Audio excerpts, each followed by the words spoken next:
we go. Hey, it's Jason with Dad's at Cookin', hanging out with Bubba McClean. He is the owner of Kula Wild. He goes up, he's got 3 boats up in Alaska. He is the salmon king here on Maui. He's gonna make an incredible salmon burger, I believe. His big guy here, Ola, is gonna make it with us, and my son too decided to tag along, which is kind of cool. I've always had a passion for fishing. I always had a pole in my hand. I'd love to catch papillos here in Hawaii. When I got older and it was time to go to school, we signed on basically to help pay for school, and fell in love with Alaska. And so me and my business partner, we teamed up and we bought our first boat. And yeah, since then it's just kind of snowballed. Do you like burgers? Yeah. Do you like the salmon burger? Yeah, your dad knows how to make a good salmon burger, huh? You're gonna have yourself a brand new knife to work with. Oh my gosh. We're gonna have the Dad's That Cook cleaver. You can do meat, you can do veggies, you can slice with it, you can dice with it. Here we go. Look at this thing. Bam! Well, what I'm gonna do right now is I'm just gonna cut the skin off of the fish. So I like to just kind of pat the fish dry before I start cutting. You know, and you definitely don't wanna rinse the fish with fresh water. When we catch it on the boat, a lot of times we'll just gut the fish and hang it.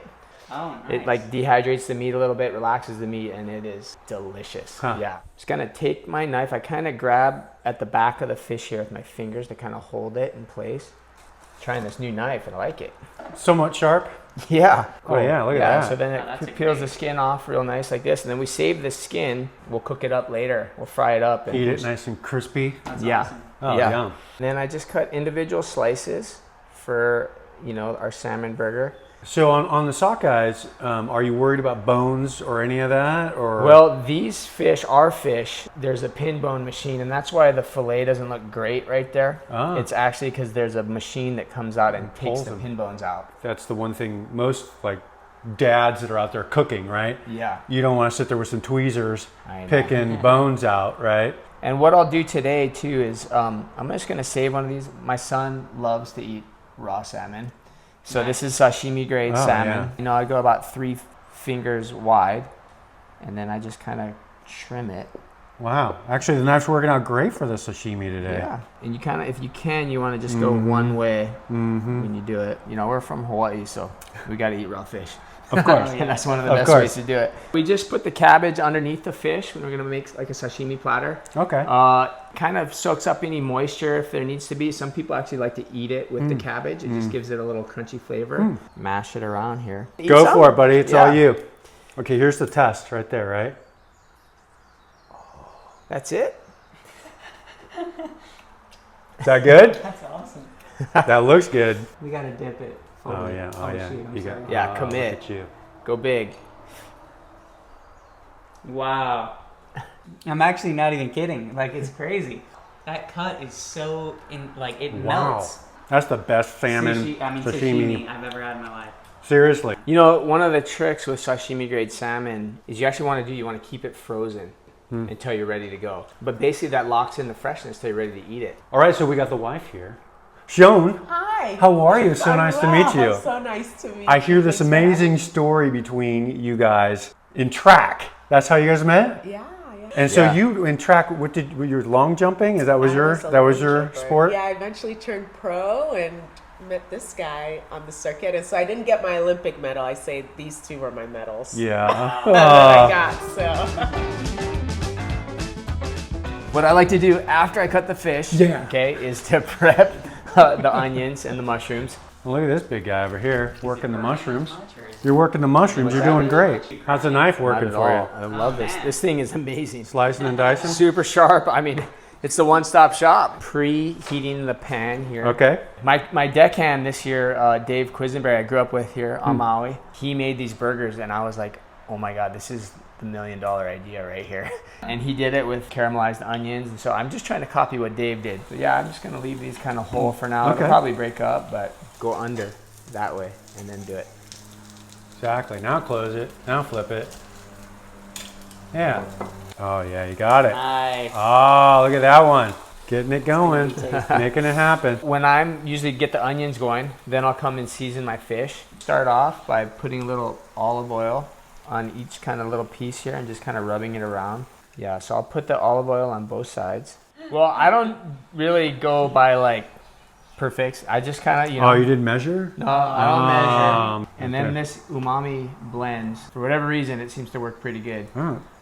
So yeah, I just kind of give it a little shaky. And then our good old tahini here. Oh, you have to have the tahini Yeah. because you got to put it around the rim. Yeah, right. Right? I just kind of tap it in and then I flip it over. A little butter, a little Just a little butter is mushies. good, yeah. And so my thought was with the hamburgers, right? When I thought of, oh, he's going to make hamburgers, that you were going to actually take your fish and like grind it up in some way. Yeah, that's. I thought you were going to make like a patty Yeah, almost. that's Okay. what I thought. That's what I thought. Yeah.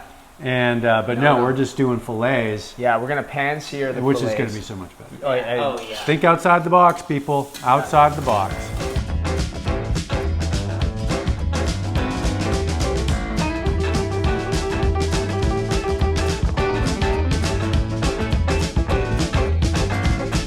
After I microwave it, I'll just kind of come and put a little olive oil. And then I'm gonna mix it up with a spoon. But yeah, this taro, man. Just a little salt and some olive oil. That's it. You know, we're fishermen. We gotta keep it simple, stupid. That's right. Okay, so now I'm gonna basically just sear the fish. I'm gonna add just a little bit of butter here. Which still has a nice flavor from the onions, Yeah. which is great. But yeah, and then I'm just gonna put this on. And you just want like a medium heat? Yeah, Or you medium want- heat. So the key here for us is we just don't want to overcook it. So I'm going to cook it for a little bit. I'll flip it over. And then if I have to, I'll raise it up on each side. But I want the inside to stay raw, the very inside. Okay. Because it's so lean, that keeps that moisture kind of locked in. Do you have a time limit on each side, or is it you I kind of eyeball it. Like if you look in here on the side, you can kind of see that how Starting much to it's get white. cooking through. A third of the way up, I'll flip it over, and then I'll cook it about the same on the other side. Now we just wait. Now we're waiting for the goodness. And then we start our food truck up, and we're good, right? Yeah. You know? Corbin's food truck. That's what it's Yeah. called. With Kula Wild. Oh yeah, look at that. Maybe I'll grab one more plate.